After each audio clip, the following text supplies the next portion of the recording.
আচ্ছা, স্লাইডটা কি দেখা যাচ্ছে? জি ম্যাম। ওকে। তো প্রথম যে আমরা স্লাইডটা দেখবো আজকে এটা হচ্ছে ক্রিয়েটিং কম্পিউটার প্রোগ্রামস। আচ্ছা, কেউ আমাকে বলতে পারবা যে কম্পিউটার প্রোগ্রামস বলতে আসলে আমরা কি বুঝি?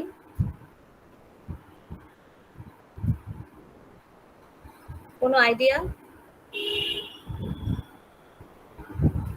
যে কোনো অ্যাপ্লিকেশন রান করার জন্য আমরা যে প্রোগ্রামটা আগে সেট করি সেটা।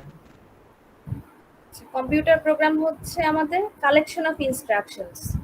সিম্পলি যদি বলি কালেকশন অফ ইনস্ট্রাকশনস, যেটা কোনো একটা স্পেসিফিক টাস্ক পারফর্ম করার জন্য কম্পিউটার দিয়ে এক্সিকিউট করা হয়। তো এক্সাম্পল কি হতে পারে? Any idea? এক্সাম্পল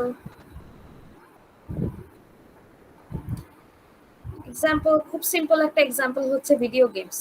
যেমন আমরা ভিডিও গেমস যখন খেলি তখন আমরা কি করি? কিছুটা ইনস্ট্রাকশন একটা দিতে হয়, তাই না?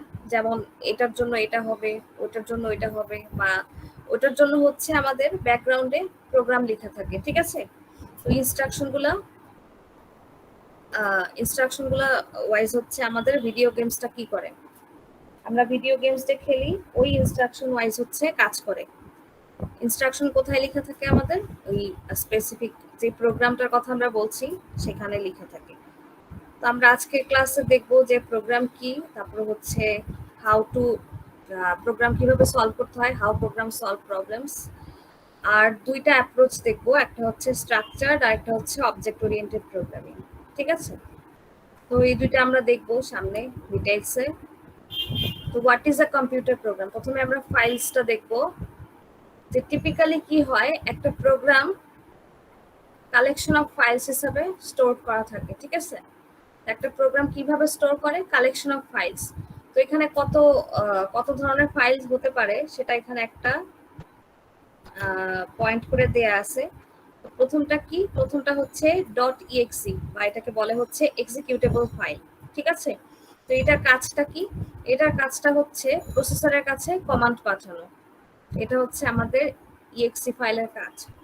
সেকেন্ড যে ফাইলটা আছে ওটা হচ্ছে .dll, বা হচ্ছে কি ডাইনামিক লিংক লাইব্রেরি। তো এটা কি? এটা হচ্ছে পার্শিয়াল .exe ফাইলস, ঠিক আছে? আর থার্ড হচ্ছে .ini, বা ইনিশিয়ালাইজেশন ফাইলস। তো এটা কি করে? এটা হচ্ছে configuration information for a program, এগুলো হচ্ছে রাখে, ঠিক আছে? আর 4 নাম্বারটা হচ্ছে .hlp, বা হেল্প ফাইলস। এটা হচ্ছে ইউজারের ইনফরমেশন গুলা কন্টেইন করে, ঠিক আছে? তো এটা একটু খেয়াল রাখো, মনে রাখো যে কোন ফাইলটা কি কাজ করে। তো আমরা নেক্সট স্টেপে যাচ্ছি। নেক্সট আমরা যেটা দেখবো যে হার্ডওয়্যার আর সফটওয়্যার ইন্টারাকশন। এই কাজটা কিভাবে হয়? প্রথমে হচ্ছে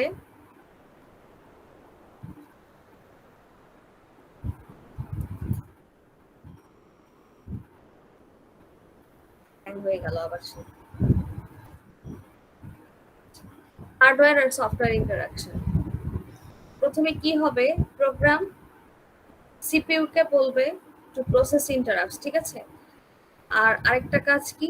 আরেকটা জিনিস হতে পারে যে CPU K set of steps দিবে, যেটা অবশ্যই ফলো করতে হবে একটা টাস্ককে পারফর্ম করার জন্য, ঠিক আছে? তো সিপিইউ কে হচ্ছে প্রোগ্রাম এই জিনিসটা বলে দিবে, একটা সেট অফ স্টেপস, এটা হচ্ছে প্রোগ্রাম সিপিইউ কে বলে দিবে, যেটা একটা স্পেসিফিক টাস্ককে পারফর্ম করার জন্য অবশ্যই সেটা সিপিইউ কে ফলো করতে হবে, ঠিক আছে? তো এখন হার্ডওয়্যার কন্ট্রোল করার জন্য আমাদেরকে অবশ্যই কি করতে হবে? প্রোগ্রামটাকে বাইনারি নাম্বারে লিখতে হবে। একটা জিনিস সবসময় মনে রাখবা যে কম্পিউটার কখনোই কিন্তু কোনো ল্যাঙ্গুয়েজ বুঝে না। কম্পিউটার, এই যে আমরা ধরো বাংলায় কথা বলতেছি বা ধরো ইংলিশে যদি আমরা একটা কিছু লিখি, কম্পিউটার কিন্তু সেগুলো বুঝতে পারে না, ঠিক আছে? কম্পিউটার একটা জিনিসই বুঝে, সেটা হচ্ছে নাম্বার। তো আমাদের কি করতে হবে? আমাদের প্রোগ্রামটাকে বাইনারি নাম্বারে থাকতে হবে, ঠিক আছে? বাইনারি নাম্বার মানে কি? 0 আর 1। তো আমরা নাম্বার সিস্টেম পড়ে আসছি, আমরা অবশ্যই এগুলো জানি যে বাইনারি কি, ঠিক আছে? 0 আর 1 এই দুইটা দিয়ে, অর্থাৎ বাইনারি নাম্বার দিয়ে যখন কোনো কোড লেখা হবে সেটাকে আমরা বলবো হচ্ছে মেশিন কোড বা হচ্ছে মেশিন ল্যাঙ্গুয়েজ। অর্থাৎ মেশিন কোড বা মেশিন ল্যাঙ্গুয়েজ কি করে আমাদের এই সরাসরি জিনিসটাকে বুঝতে পারে, ঠিক আছে। এর জন্য হচ্ছে প্রোগ্রামটা আমাদের বাইনারি নাম্বারে থাকে। এরপরে আমরা আস্তে আস্তে দেখবো যে বাইনারি নাম্বারে না লিখে কিভাবে হাই লেভেল ল্যাঙ্গুয়েজ থেকে আমরা বাইনারিতে কনভার্ট করে নিচ্ছি, এই জিনিসটা আমরা দেখে নিব, ঠিক আছে, একটু পরে দেখবো। আপাতত এটা এটুকু মাথায় রাখো। তো তারপরে কি হবে দেখো, আমরা প্রোগ্রামার, কিন্তু আমরা যদি এখন লিখতে বসি একটা প্রোগ্রাম, তখন যদি 1001 অনেক কিছু দেখি, এটা কি আমাদের বোঝার জন্য সুবিধা হবে? কখনোই না। এর জন্য কি হবে, প্রোগ্রামাররা কি করে, বিভিন্ন ধরনের প্রোগ্রামিং ল্যাঙ্গুয়েজ আছে, তোমরা অবশ্যই নাম শুনে থাকবা, যেমন হচ্ছে সি, জাভা, পাইথন, তো অনেক রকম প্রোগ্রামিং ল্যাঙ্গুয়েজ আছে। তো এই ল্যাঙ্গুয়েজগুলা কিছুটা হচ্ছে হিউম্যান ল্যাঙ্গুয়েজের কাছাকাছি, অর্থাৎ আমাদের বোঝার সুবিধার জন্য বা প্রোগ্রামারদের বোঝার সুবিধার জন্য এই কোডগুলা মানুষ যাতে বুঝতে পারে সেই ল্যাঙ্গুয়েজের উপর বেস করে হচ্ছে তৈরি করা হয়। তো সেইখান থেকে হচ্ছে আমাদের মেশিন ল্যাঙ্গুয়েজে চলে যায়। সেটা কিভাবে যায় একটু পরে আমরা দেখব। তো ওই যেই কথাটা বললাম যে হিউম্যান ল্যাঙ্গুয়েজের কাছাকাছি থাকে, একে বলা হচ্ছে কি আমাদের সোর্স কোড। এরপর কি করে, এই যে কম্পাইলার থাকে আর হচ্ছে ইন্টারপ্রেটার থাকে, ঠিক আছে। তো এই দুইটার কাজ কি, ওই যে আমরা প্রোগ্রামটা লিখলাম, এই যে প্রোগ্রামার হিউম্যান ল্যাঙ্গুয়েজের কাছাকাছি কি করলো, একটা প্রোগ্রাম লিখলো, সোর্স কোড যেটা ছিল সেটাকে কি করলো, ট্রান্সলেট করে ফেললো অবজেক্ট কোডে। তো অবজেক্ট কোডটা কি, অবজেক্ট কোড হচ্ছে সোর্স কোডটার বাইনারি ভার্সন, ঠিক আছে। অর্থাৎ সোর্স কোড কোনটা ছিল, আমরা প্রোগ্রামাররা হচ্ছে যেটা লিখেছিল ওটা ছিল হচ্ছে সোর্স কোড। এরপরে এটাকে আমরা কম্পাইলার বা ইন্টারপ্রেটার দিয়ে যখন ট্রান্সলেট করে ফেললাম, অর্থাৎ কি করলাম, ওই যে আমরা 0 আর 1 এর কথা বলছিলাম, যে 0 আর 1 ছাড়া আমাদের কম্পিউটার কিছুই বুঝবে না। এর জন্য হচ্ছে আমাদের সবকিছু বাইনারিতে কনভার্ট করতে হবে। তো কি করবে, কম্পাইলার আর ইন্টারপ্রেটার অবজেক্ট কোডে ট্রান্সলেট করে ফেলবে। আমরা নেক্সট স্লাইডে একটু দেখি।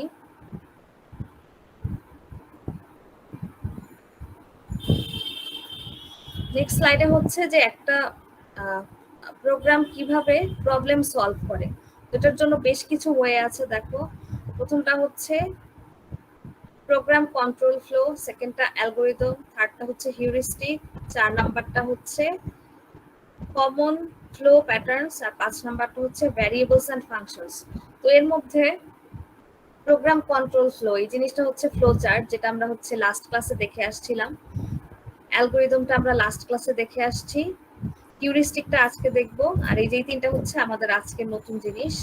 এই দুইটা আমরা আগেই দেখে আসছি লাস্ট ক্লাসে, ঠিক আছে। এখন আমরা নেক্সট স্লাইডে যাই।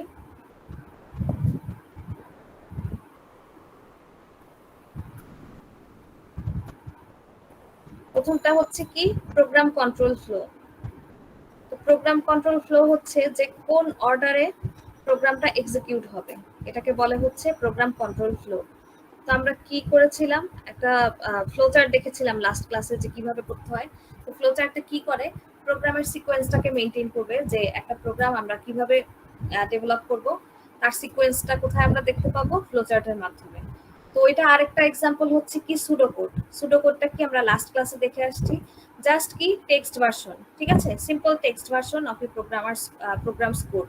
কোড যেটা লিখবো ওখানে কোড লিখবো না, জাস্ট আমরা ইংলিশে যেটা লিখছিলাম লাস্ট ক্লাসে দেখে আসছি, ওই জিনিসটা হচ্ছে আমাদের সুডোকোড, ঠিক আছে। তো এইটাও কি করে, এটা হচ্ছে আমাদের প্রোগ্রাম কন্ট্রোল ফ্লো এর একটা এক্সাম্পল, যে প্রোগ্রামটা কিভাবে ফ্লো করবে বা কোনটার পর কোন স্টেপটা আসবে, সেটা হচ্ছে আমাদের এই যে সুডোকোড আর হচ্ছে ফ্লো চার্ট, এই দুটা হচ্ছে শো করবে। তো নেক্সট স্লাইডে আমরা দেখি। নেক্সট স্লাইডে দেখো, আমাদের এখানে একটা ফ্লো চার্টের এক্সাম্পল দেয়া আছে, খুব ইজি। তো এই ফ্লো চার্টটা কিভাবে কাজ করতেছে দেখো।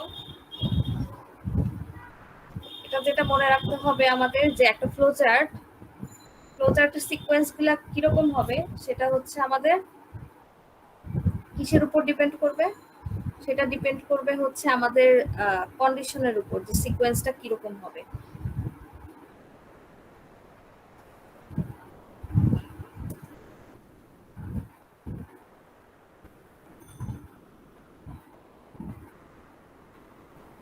এখানে কি হয়েছে দেখো, প্রথমে যেখানে স্টার্ট করলাম, তো এখানে জিজ্ঞেস করছে যে ইজ দেয়ার কফি। কফি যদি থাকে তখন কি হবে, আমরা কফি পেয়ে যাব, তো gate A cup of coffee, ঠিক আছে। তো এখানে ইয়েস হলে কি করবে, gate A cup of coffee, আমরা কফি পেয়ে গেলাম। তারপরে হচ্ছে এটা পাওয়ার পর আমরা আবার জিজ্ঞেস করতেছি যে ইজ দেয়ার স্টিল কফি, আরো কফি কি আছে। যদি পেয়ে যাই তখন হচ্ছে আমরা এখানে স্টপ করে দিচ্ছি। আর যদি না পাই, দেখো এখানে কি হচ্ছে, আমাদের কফি নাই, তার মানে কি করতে হবে, আমাদের এখন কফিটা প্রিপেয়ার করতে হবে। তো কফি প্রিপেয়ার করার জন্য যেই যেই স্টেপে আমাদের কাজ করতে হয় সেই সিকোয়েন্স গুলা আমরা ফ্লোচার্টে এখানে মেনশন করে দিচ্ছি। মানে প্রথমে কি করতে হবে, পানি দিতে হবে কফি মেকারে, তারপরে হচ্ছে কফি দিতে হবে, তারপরে কফি মেকার স্টার্ট করতে হবে, ঠিক আছে। তো এইভাবে হচ্ছে আমাদের সিকোয়েন্সটা যাচ্ছে। এটা হচ্ছে টোটালি ডিপেন্ড করবে যে কন্ডিশনের উপর, যে সিকোয়েন্সটা কিভাবে হবে। তো এখানে যদি আমরা পেয়ে যেতাম তখন একরকম দেখাচ্ছে, আর যদি পেয়ে না যাই তখন আমাদের অন্য একটা স্টেপ ফলো করতে হবে, সেগুলো এখানে দেখাচ্ছে, ঠিক আছে। আমরা নেক্সট স্লাইডে যাই। নেক্সট হচ্ছে অ্যালগরিদম। অ্যালগরিদম কি লাস্ট ক্লাসে বলছিলাম, কে বলবে?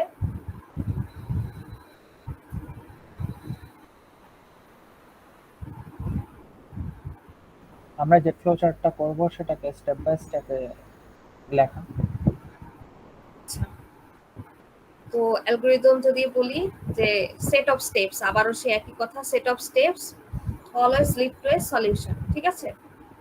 তো স্টেপগুলো কি থাকে, আমাদের স্টেপগুলো সবসময় সেম থাকবে। ওটা আমরা ম্যানুয়ালি সলভ করি বা পিসি দিয়ে সলভ করি, আমাদের একটা প্রবলেম সলভের স্টেপগুলো কিন্তু সেমই থাকে, ঠিক আছে। বা তুমি যে ফ্লো চার্ট লিখতেছো বা হচ্ছে যে সুডো কোড লিখছো বা অ্যালগরিদম লিখছো, সবগুলোর স্টেপ কিন্তু সেমই থাকবে। তো একটা কম্পিউটার প্রোগ্রামে কি থাকে, থাউজেন্ডস অফ অ্যালগরিদমস থাকতে পারে, ঠিক আছে। এক একটা এক এক রকম কাজ করবে, এরকম করে অনেক অনেক অ্যালগরিদম আমাদের থাকতে পারে একটা কম্পিউটার প্রোগ্রামে। তো একটা অ্যালগরিদমকে যদি আমরা বলি যে কিভাবে করবে, will find the highest point of a mountain range by comparing all the points until the highest one is found. অর্থাৎ এখানে কি আছে, আমরা একটু পরের স্লাইডে একটা ছবি আছে, তো ওটা দেখলে আমরা বুঝতে পারবো যেখানে কি বলা হচ্ছে।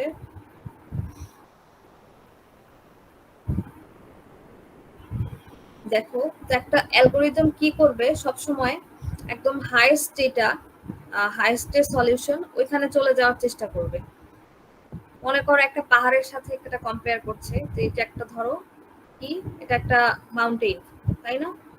এটা মাউন্টেন, এটার হাইয়েস্ট পিকটা কিভাবে খুঁজে বের করে, তো কি করতে হবে, এটার সাথে এটা কম্পেয়ার করবে, এটার সাথে এটা কম্পেয়ার করবে।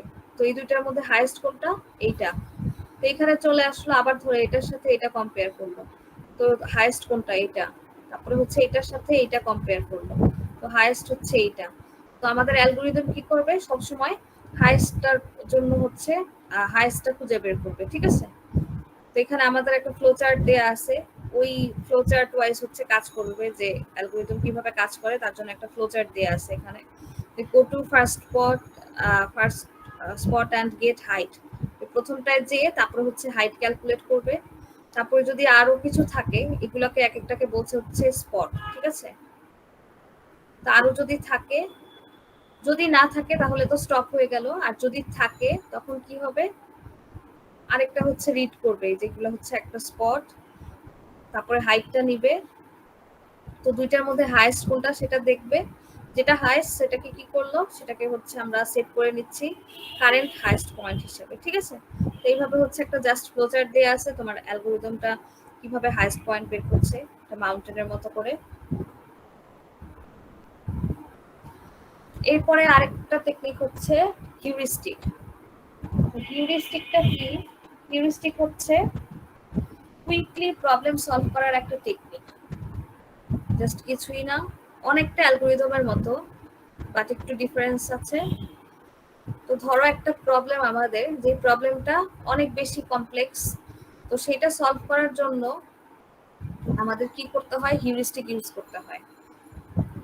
তো অ্যালগরিদম দিয়ে যে প্রবলেমগুলো সলভ করা অনেক বেশি ডিফিকাল্ট, সেই সব ক্ষেত্রে হচ্ছে আমাদের হিউরিস্টিক ইউজ করা হয়। হিউরিস্টিকটা হচ্ছে অনেকটা অ্যালগরিদমের মতো, আর সব সময় হচ্ছে আমাদের প্রবলেমের সলিউশনটা বের করার চেষ্টা করে। কিন্তু আমরা কি বলছিলাম একটু আগে, যে ওই যে মাউন্টেনের যে হাইয়েস্ট পয়েন্টটা ওইটা খুঁজে বের করছিলাম, বাট এখানে কিন্তু সবসময় গ্যারান্টেড না যে যে বেস্ট পসিবল সলিউশন, অর্থাৎ সব থেকে ভালো সলিউশন যেটা সেটা যে পাবো তার কিন্তু কোনো গ্যারান্টি নাই হিউরিস্টিকে, যেটা আমরা অ্যালগোরিদমের ক্ষেত্রে দিতে পারছিলাম। তো হিউরিস্টিকে কি হচ্ছে দেখো, ওই যে একটা মাউন্টেনের রেঞ্জের মধ্যে যদি আমরা হাইয়েস্ট পয়েন্ট বের করি তখন কি করবে, অ্যালগোরিদমের ক্ষেত্রে আমরা কি করছিলাম, আশপাশে যা ছিল সব কম্পেয়ার করছিলাম, বাট এখানে সবকিছু করছে না, কিছু র্যান্ডম পয়েন্টকে হচ্ছে কম্পেয়ার করছে, ঠিক আছে। কিন্তু এরকমও হতে পারে যে আসলে আসল যেই হাইয়েস্টটা ছিল ওটা কখনোই খুঁজে পেল না, এরকমও হতে পারে হিউরিস্টিকের ক্ষেত্রে, ঠিক আছে। আমরা একটা এখন ছবি দেখি। এখান থেকে ধরো আমরা কি করছিলাম আগের বার, যে সব পয়েন্ট গুলো নিচ্ছিলাম, এখানে সব পয়েন্ট নিচ্ছি না, জাস্ট হচ্ছে র্যান্ডমলি 10টা পয়েন্ট নিল। এখানে 10টা পয়েন্ট নেওয়ার পর কি করলো, আশপাশের নতুন হাইয়েস্ট পয়েন্ট কোনটা ওটা খুঁজে বের করলো।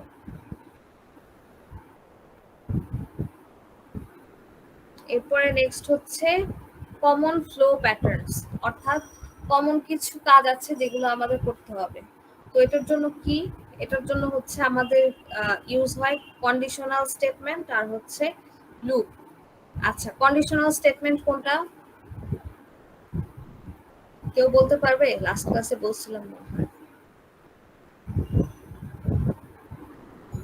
কন্ডিশনাল স্টেটমেন্ট, আচ্ছা কন্ডিশনাল স্টেটমেন্ট আমরা ইফ এলস এর কথা বলতে পারি। ইফ এলস বলেছিলাম, যেটা হচ্ছে আমাদের কন্ডিশনাল স্টেটমেন্ট। তার একটা আছে হচ্ছে কি লুপ। তো এটা কি করবে, প্রোগ্রামটা কখন কোন জায়গায় পাস করে দিবে, প্রোগ্রামের কন্ট্রোলটা সেই জিনিসটা আমরা ফিক্স করে দিতে পারি হচ্ছে কন্ডিশনাল স্টেটমেন্ট বা লুপ দিয়ে। তো কন্ডিশনাল স্টেটমেন্ট আমরা কি বলেছিলাম, ট্রু আর ফলস দিয়ে বের করে, তাই না। ইফ ইফ যদি ট্রু হয় তাহলে একটা কাজ করবে, আর যদি ফলস হয় তখন কি হবে, আরেকটা কাজ করবে, ঠিক আছে, মনে পড়ে? জি ম্যাম। আচ্ছা ঠিক আছে। তো এটা আমরা কি করছিলাম, ইফের ভিতর কিছু একটা লেখা ছিল, তাই না। ইফের ভিতর কি একটা কিছু লেখা ছিল আমাদের, এটা যদি ট্রু হয় তখন কি এখানে কিছু একটা কাজ লেখা ছিল, সেই কাজটা করতো। আর যদি ফলস হয়, অর্থাৎ যদি না হয়, তখন কি হতো, আমাদের এলসে চলে যেত, ঠিক আছে। তো এখানে ফ্লোটা কিভাবে হচ্ছে দেখো, তো এলস এর পরে কিছু একটা লেখা থাকতো, ওই জায়গাটা চলে যেত। তো এখন কি, কোথায় আমাদের প্রোগ্রামের কন্ট্রোলটাকে পাস করবে। তো এই জিনিসটা আমরা ধরো কিছু অনেকগুলা স্টেটমেন্ট এক্সিকিউট করে আসছি। এক্সিকিউট করার পর যখন ইফে আসলো, দেখলাম যে এই জায়গাটা আমাদের ফলস হয়ে গেল। অর্থাৎ তখন কি আমরা কি করি, এই জিনিসগুলো তো আমাদের দরকার নাই, তার মানে আমরা এই এলস এর হাতে হচ্ছে কন্ট্রোলটা দিয়ে দিব, এইটুকু আমাদের দরকার নাই, ঠিক আছে। তো এরপরে হচ্ছে আমাদের এখান থেকে কাজ শুরু হবে, সেই কথাটাই এখানে বলছে। লুপটা কিভাবে কাজ করে একটু পরে আমরা একটু ছবি দিয়ে দেখব। লুপটা হচ্ছে কি করে, একটা জিনিসই বারবার করে রিপিট করে, ঠিক আছে। যতক্ষণ পর্যন্ত একটা কন্ডিশন পর্যন্ত একটা কন্ডিশনে আমরা না পৌঁছাই, ততক্ষণ পর্যন্ত একটা কাজই বারবার করতে থাকে, ঠিক আছে। তো এখন আমরা আস্তে আস্তে দেখবো।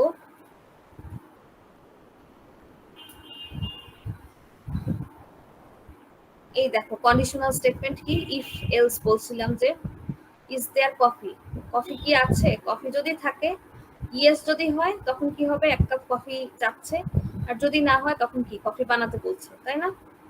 তো এখন সেম জিনিস কি, আমরা একটা লুপ দেখছি ডায়াগ্রাম বিতে।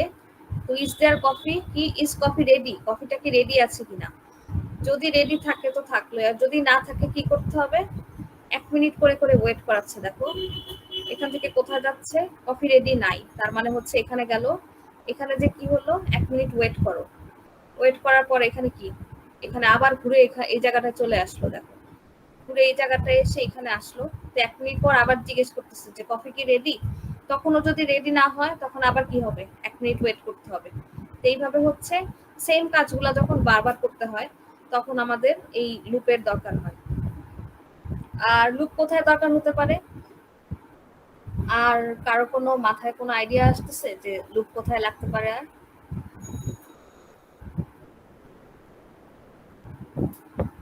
একটা কাজ বারবার করা লাগে যেখানে, আচ্ছা ধরো আমি 1 থেকে 5 পর্যন্ত গুনতে চাই, কিভাবে গুনবো?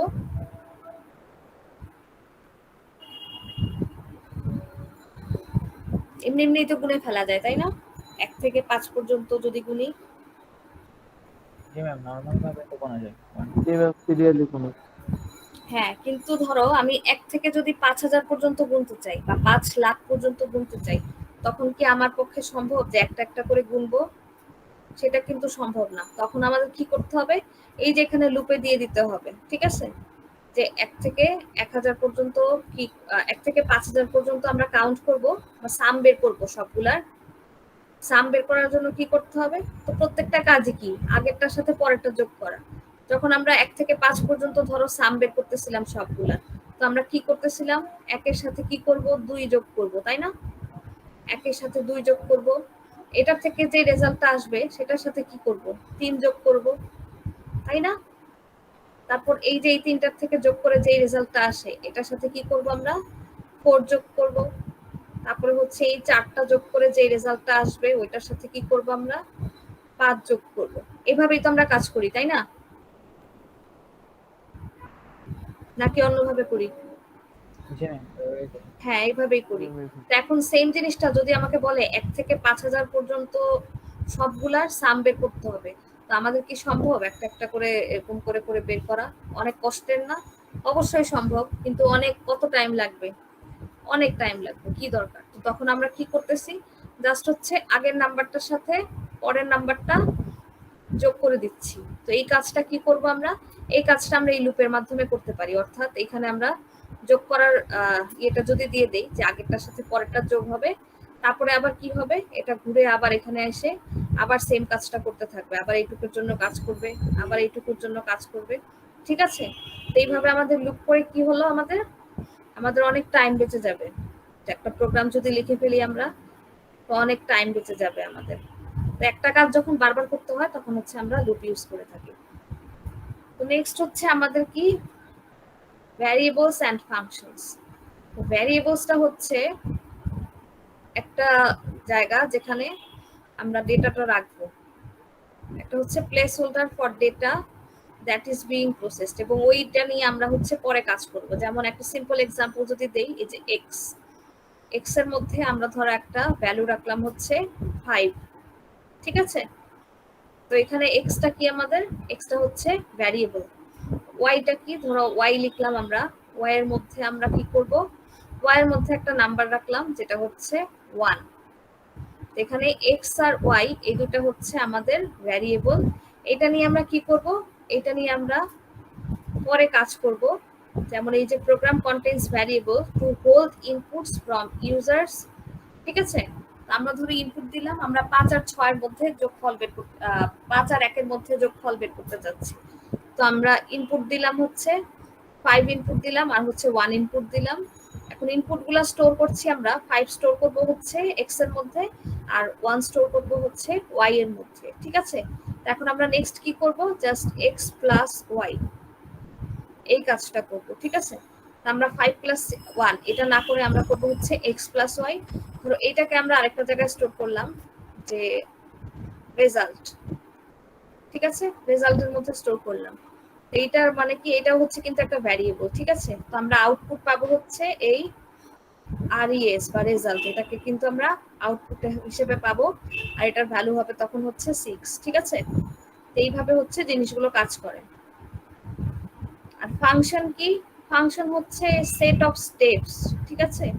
তো একটা স্পেসিফিক টাস্ক পারফর্ম করার জন্য কিছু স্টেপ, এটাকে বলা হচ্ছে আমাদের ফাংশন। তো অনেকগুলা ফাংশন নিয়ে কি হয়? একটা ডেভেলপার কি করতে পারে? একটা কমপ্লিট প্রোগ্রাম তৈরি করতে পারে। তো একটা প্রোগ্রাম যখন লেখা হয় তখন সেখানে অনেক অনেক ফাংশন থাকতে পারে, তাই না? আমরা মনে হয় ইন্টারে অনেক কিছু দেখে আসছি, যদিও আমি শিওর না তোমরা দেখছো কিনা এগুলা। অনেকগুলা ফাংশন থাকতে পারে। সিতে যদি দেখি কি হয়, এই যে ব্র্যাকেট থাকে, মনে পড়ে কার্লি ব্রেসেস দিয়ে। তো অনেকগুলা ফাংশন থাকে একটা প্রোগ্রামের মধ্যে। তো আমাদের দুই ধরনের অ্যাপ্রোচ আছে প্রোগ্রামিং এর। প্রথমটা হচ্ছে স্ট্রাকচারড প্রোগ্রামিং, সেকেন্ডটা হচ্ছে অবজেক্ট ওরিয়েন্টেড। কেউ কি এগুলোর নাম শুনছি আগে? আমরা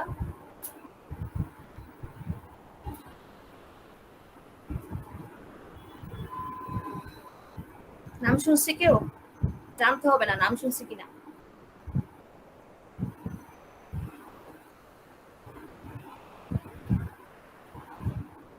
আচ্ছা, অসুবিধা নাই। তো আমাদের দুই ধরনের প্রোগ্রামিং আছে, একটা হচ্ছে স্ট্রাকচারড আর একটা হচ্ছে অবজেক্ট ওরিয়েন্টেড। তো আমাদের কি হতো, আগে যখন কাজ করতো প্রোগ্রামাররা, তখন প্রোগ্রামের একটা জায়গা থেকে আরেকটা জায়গায় পাস করে দেওয়ার জন্য এই যে গো টু নামের একটা স্টেটমেন্ট আছে, ওই জিনিসটা ইউজ করতো। তো নেক্সট স্লাইডে আমরা দেখবো যে গো টুটা কিভাবে কাজ করতেছে। তো গো টু দিয়ে যখন কাজ করতো, ওইভাবে কাজ করতে হচ্ছে অনেক বেশি কমপ্লিকেটেড ছিল, যার জন্য হচ্ছে এই গো টু স্টেটমেন্টটাকে অ্যাভয়েড করার জন্য দুইটা অ্যাপ্রোচ ডেভেলপ করা হয়েছে। একটা হচ্ছে স্ট্রাকচারড প্রোগ্রামিং আর একটা হচ্ছে অবজেক্ট ওরিয়েন্টেড প্রোগ্রামিং। গো টুটা কি একটু দেখি। গো টুটা দেখো আমরা এখানে কিভাবে যাচ্ছিলাম, প্রথমে অ্যাকশন 1টা শেষ করলাম, তারপরে অ্যাকশন 2তে গেলাম, তারপরে দেখো এই যে এরপরে যে স্টেপটা দরকার, এই যে বললো গো টু 10, এই 10 এর মধ্যে চলে গেলাম আমরা আবার, এই যে 10। এর পরের স্টেপটা হচ্ছে অ্যাকশন 10। তো এখানে অ্যাকশন 10 এ গেলাম, 10 থেকে যাওয়ার পর দেখো আবার বলতেছে যে 4 এ যাও, তো অ্যাকশন 4 এ গেলাম, 4 থেকে দেখো আবার এদিক থেকে যাচ্ছে আবার। ঠিক আছে, তো এই জিনিসগুলো কিন্তু অনেক বেশি কমপ্লেক্স। এই কমপ্লেক্সিটি দূর করার জন্য আমাদের যেটা আসলো যে স্ট্রাকচারড প্রোগ্রামিং আর হচ্ছে অবজেক্ট ওরিয়েন্টেড প্রোগ্রামিং। তো স্ট্রাকচার প্রোগ্রামিংটা কি? স্ট্রাকচার প্রোগ্রামিং হচ্ছে একটা স্ট্রাকচার ফলো করে চলে আর কি, সেট অফ মডিউল বা ফাংশনের উপর বেস করে হচ্ছে ডেভেলপ করা হয়। একটু আগে ফাংশন বলছিলাম আমি। তো স্ট্রাকচার প্রোগ্রামিং এ 3 ধরনের কন্ট্রোল স্ট্রাকচার থাকে। ঠিক আছে, তো প্রথমটা কি? প্রথমটা হচ্ছে সিকোয়েন্স স্ট্রাকচার, যেটা কন্ট্রোল ফ্লোটাকে ডিফাইন করে, তো প্রোগ্রামটা কোন দিকে কন্ট্রোল হচ্ছে সেই জিনিসটাকে ডিফাইন করবে। সেকেন্ডটা হচ্ছে সিলেকশন স্ট্রাকচার, ঠিক আছে, আর বিল্ট অ্যারাউন্ড কন্ডিশনাল স্টেটমেন্ট, অর্থাৎ ইফ এলস এর কথা আমরা যেটা বলছিলাম। আর থার্ডটা কি? থার্ড হচ্ছে রিপিটেশন বা লুপিং, আমরা লুপের কথা যে বলছিলাম, এটা হচ্ছে লুপ ইউজ করার কথা বলা হচ্ছে। ঠিক আছে, যে কন্ডিশনাল স্টেটমেন্টের রেজাল্টের উপর বেস করে হচ্ছে এক্সিকিউট করছে এখানে। আমরা নেক্সট স্লাইডে দেখি একটু একটা ডায়াগ্রাম পাবো খুব সম্ভবত, যেখানে লুপটা দেখানো আছে একটা, ওই সেই কফির ব্যাপারটাই দেখানো আছে। তো ফ্লোটা দেখো, ফ্লোটা কোন দিকে হচ্ছে, অ্যারো দিয়ে দিয়ে হচ্ছে এখানে বোঝানো আছে ফ্লোটা কোন দিকে যাচ্ছে প্রোগ্রামের, এই জিনিসটা এখানে দেখানো আছে। দেখো এখান থেকে হচ্ছে কফি আছে কিনা, যদি থাকে তখন হচ্ছে এই যে ফ্লোটা এইদিকে। ঠিক আছে, আবার যদি না থাকে তখন এইদিকে আসলো, এখান থেকে এইদিকে যাবে, তারপরে হচ্ছে এইদিকে যাবে, তারপরে হচ্ছে এইদিকে যাবে। ঠিক আছে, এখান থেকে এদিকে আসবে, এইভাবে হচ্ছে আমাদের ফ্লোটা কন্ট্রোল হচ্ছে প্রোগ্রামের। তো যেটা গোটুতে কি ছিল, অ্যাকশন এততে যাও, অ্যাকশন এততে যাও, অনেক কিছু ছিল এরকম, তাই না? অ্যাকশন নাম্বার দেয়া ছিল, সেই জিনিসটা এখানে এইভাবে কন্ট্রোল হচ্ছে লুপ দিয়ে। সেকেন্ডটা হচ্ছে আমাদের অবজেক্ট ওরিয়েন্টেড প্রোগ্রামিং। ঠিক আছে, তো অবজেক্ট ওরিয়েন্টেড প্রোগ্রামিংটা কি? অবজেক্ট ওরিয়েন্টেড প্রোগ্রামিং কেউ বলতে পারবা? নাম শুনেছি কেউ?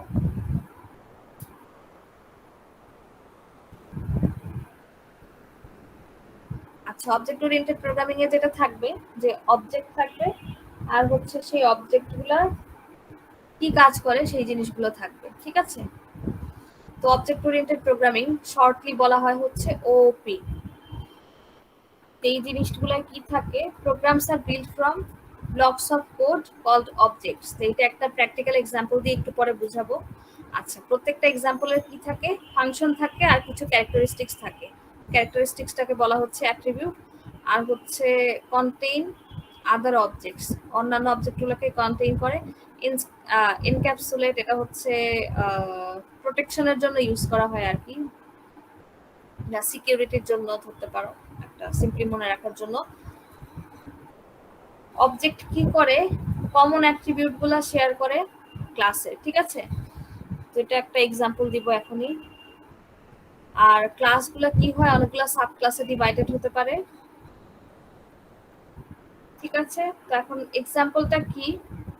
ধরো তোমাদের ক্লাস, তোমাদের ক্লাসটাই ধরো, তোমাদের ক্লাসে কয়জন স্টুডেন্ট? এই A2 তে কয়জন স্টুডেন্ট? ম্যাম 22। আচ্ছা, 22।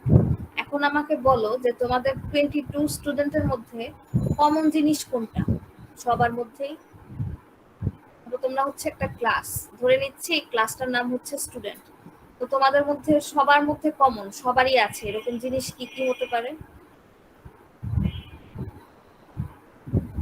কমন প্রপার্টি তোমাদের সবার মধ্যে কমন কি জিনিস সেটা?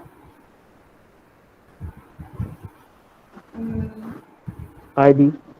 হ্যাঁ, আইডি, এক্স্যাক্টলি, ভেরি গুড। আর যে কোর্সগুলো আমরা কন্টাক্ট করি। Exactly, very good. আর কেউ?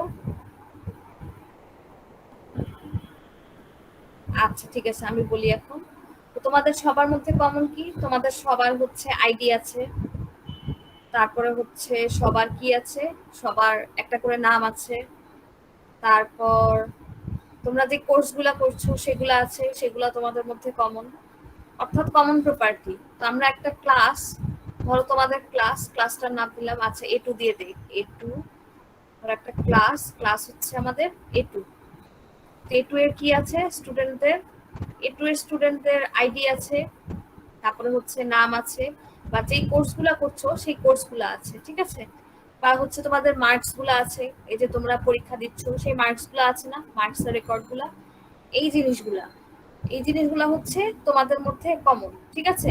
তো এখন এখান থেকে আমি অবজেক্টের কথা যখন বলবো, অবজেক্ট কারা? অবজেক্ট হচ্ছে ওই ক্লাসে যারা যারা আছে তারা হচ্ছে এক একটা অবজেক্ট, ঠিক আছে? যেমন তোমরা এক একজন কিন্তু এক একটা অবজেক্ট, আর প্রত্যেকের কিন্তু আলাদা আলাদা ক্যারেক্টার থাকবে। যেমন ধরো তোমাদের আইডি কত, একজন ধরো আইডি 1 যদি ধরি, আইডি 1 এর সাথে কি আইডি 2 এর আইডিটা কি ম্যাচ করবে? সবারই কিন্তু আইডি আছে, এটা কিন্তু আমাদের কমন, বাট ডিফারেন্সটা কোথায়? যার আইডি 1 আর যার আইডি 2 দুটো কিন্তু সেম না, ঠিক আছে? তো তুমি হচ্ছে আইডি 1 একজন অবজেক্ট, আইডি 2 একজন অবজেক্ট, তাদের প্রত্যেকের কি থাকে? এই যে আমি মার্কসের কথা বললাম, প্রত্যেকের মার্কস কিন্তু আলাদা, ঠিক আছে? তো আমাদের অবজেক্ট ওরিয়েন্টেড প্রোগ্রামিং হচ্ছে এইভাবেই কাজ করে, যে তুমি প্রথমে কিছু কমন জিনিস বলে দিলা, যেমন আমাদের কমন জিনিস কোনগুলো, এখানে কমন ক্যারেক্টার, সেটা হচ্ছে আইডি, নেম বা ইমেল অ্যাড্রেস ধরতে পারো। তো আমাদের সবারই হচ্ছে এগুলো থাকবে, ঠিক আছে? তো এই জিনিসগুলা আবার এখান থেকে এগুলো হচ্ছে একটা ক্লাসের মধ্যে থাকবে। এই ক্লাসের অবজেক্ট কি কি হবে? যেমন অবজেক্ট হচ্ছে ধরো তুমি একটা অবজেক্ট, তোমার আইডি হচ্ছে ধরো 1, তোমার আইডি 1 আবার আরেকজনের আইডি 2, ঠিক আছে? তো দুইজন কিন্তু আলাদা। বা আরেকটা এক্সাম্পল দিতে পারি, যেমন ফ্রুট, কমনলি যদি বলি ফ্রুট, তো ফ্রুটের কি থাকে? একটা ফলের কি থাকে? সাইজ থাকে, কালার থাকে, তারপর হচ্ছে কি থাকে, আর কি থাকে, গন্ধ থাকে। তো এই জিনিসগুলা কি করে আমরা? এই জিনিসগুলা হচ্ছে আমাদের কমন, যে একটা ফলের ক্ষেত্রে এগুলা থাকবে। এখন এই ফলের অবজেক্টগুলা কি হতে পারে? ফ্রুট ক্লাসের অবজেক্ট, যেমন হচ্ছে অ্যাপেল, তারপরে হতে পারে হচ্ছে ব্যানানা। তো অ্যাপেল আর ব্যানানা দুটার সাইজ কিন্তু সেম না, ঠিক আছে? আবার ব্যানানা আর অরেঞ্জ, এই দুটার সাইজ কিন্তু সেম না, কালারও কিন্তু সেম না। তো আমাদের কি হবে? এই যে ফ্রুট যেটা, সেটাকে আমরা বলছি হচ্ছে ইন জেনারেল ক্লাস, আর হচ্ছে অ্যাপেল বা ব্যানানা যেটা বললাম ওটা হচ্ছে আমাদের অবজেক্ট, ঠিক আছে? এরপরে হচ্ছে এখানে রিভিউ দেয়া আছে, এই স্লাইডে আমরা কি দেখলাম এতক্ষণ। আচ্ছা, এই পর্যন্ত কারো কোনো কোশ্চেন আছে কিনা? হ্যাঁ, জাস্ট থিওরিটিক্যাল কথাবার্তা লেখা আছে, আই হোপ দেখলেই বুঝে যাবা একটু, বাট বুঝার ব্যাপার আছে, যদি একটু শুনে থাকো বুঝতে সুবিধা হবে। আচ্ছা, কারো কোনো প্রবলেম আছে বা কোশ্চেন আছে? এখানে দেখো প্র্যাকটিস করার জন্য কিছু কোশ্চেন দেয়া আছে, তো এগুলো দেখতে পারো চাইলে, রিভিউ হিসেবে দেয়া আছে। আচ্ছা, কোশ্চেন না থাকলে এই স্লাইডটা এখানে শেষ।